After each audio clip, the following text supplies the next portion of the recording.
This week on Used Car Lookout, we're going to talk about what to check for engines and how the sound can tell you if it's a decent vehicle, if it's a vehicle that's been looked after.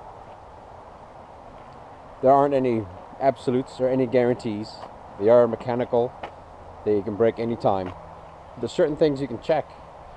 Check the oil, check the coolant, check to make sure that the air filter is being changed regularly. Make sure that all the fasteners are there in the engine. Make sure that there's no rounded off bolts or bare wires. These are all things that I've seen over thousands and thousands of cars here at the auction. However, they all have one thing in common. They have an engine. You can always do a quick assumption of an engine. Yes, it runs. Does it run smooth? Does it have black smoke coming out of the exhaust? Does it have white smoke coming out of the exhaust? What you can do is look at certain things inside an engine, or an engine bay I should say, and see if it's something that is being well taken care of or something that's being abused. When you pop the hood, are all the fasteners there? Are all the wires in their correct spots? Is there oil over the engine? Is there fluids leaking elsewhere?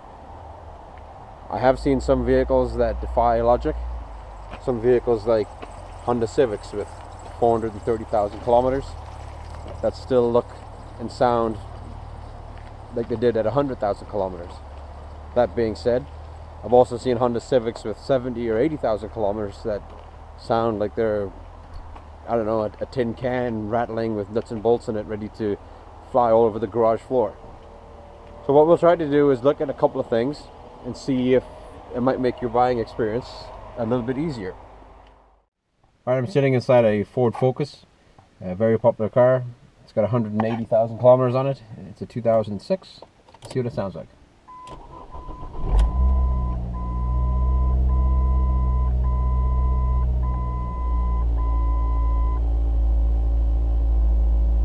It's got the usual Ford rattles and vibrations. That's because it's at fast idle right now. It's revving around 1500 RPM.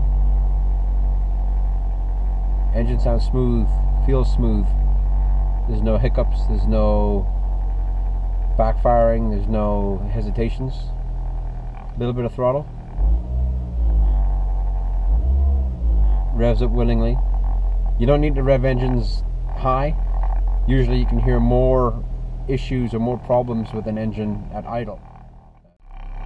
When an engine is at idle, more faults will show because you're not smoothing it out with the mechanicals of the engine. You might hear a misfire at idle. It'll disappear at 2,000, 3,000 RPM. Same thing with surging. If the car is surging, why is it surging? Is it a vacuum hose? Is it a fuel pump? Is it a fuel line? Is it a sensor? This one here now is idling at 900 RPM. Feels steady. Sounds smooth. I'd say this one was a decent one. Another thing to look for inside the vehicle, right there it says next oil change, 183,000 kilometers. So it hasn't even hit the oil change interval yet. So that would indicate to me that the vehicle is being looked after because the person's invested money and time into making sure that the fluids have been changed on the vehicle. Here we are inside the engine bay of the Focus. It's dusty. Dust is okay. It's just a byproduct of the roads. It's dry. There's no oil evidence. Even there's a little bit around the fill area, but that's normal. But take a look around the top of the valve cover. Around here, there's no leaks. There's nothing around the fuel delivery system. All the fasteners are tight. Even the battery still got its rubber plug on the post. All in all, I would say this car is one that's been looked after its life. There isn't any indications otherwise. It looks to be actually in very decent shape for the age of the car. Here's a different vehicle we're looking at. It is a Subaru Forester. Similar condition inside. All the ignition wires are in the correct locations. All the fasteners seem to be in decent condition. When checking the oil, look for the indicator that is a all cap or oil or some kind of symbol to signify it. Pull it out.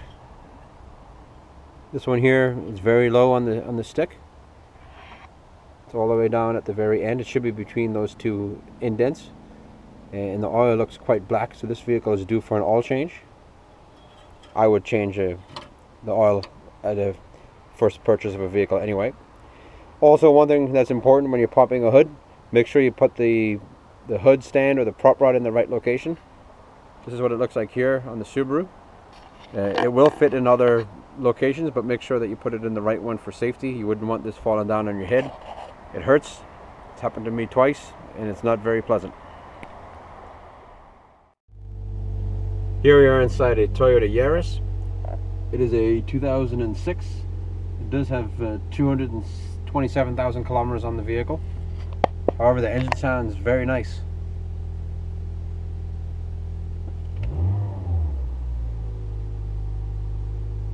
Yeah, it's got a little bit of a fast idle, but that's because it just started up.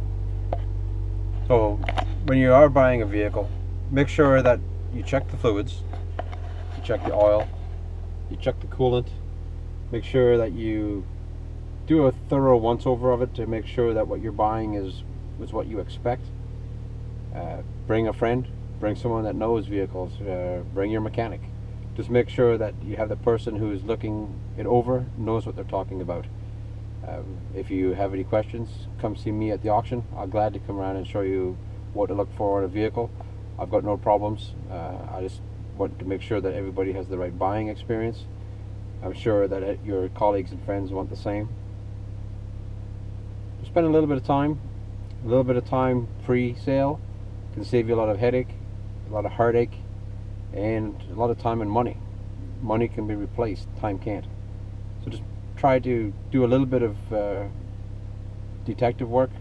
That way you know going into the purchase that you're buying, whether it's here, whether it's anywhere else, that it's a vehicle that you have looked at and made sure that it is suitable for your needs.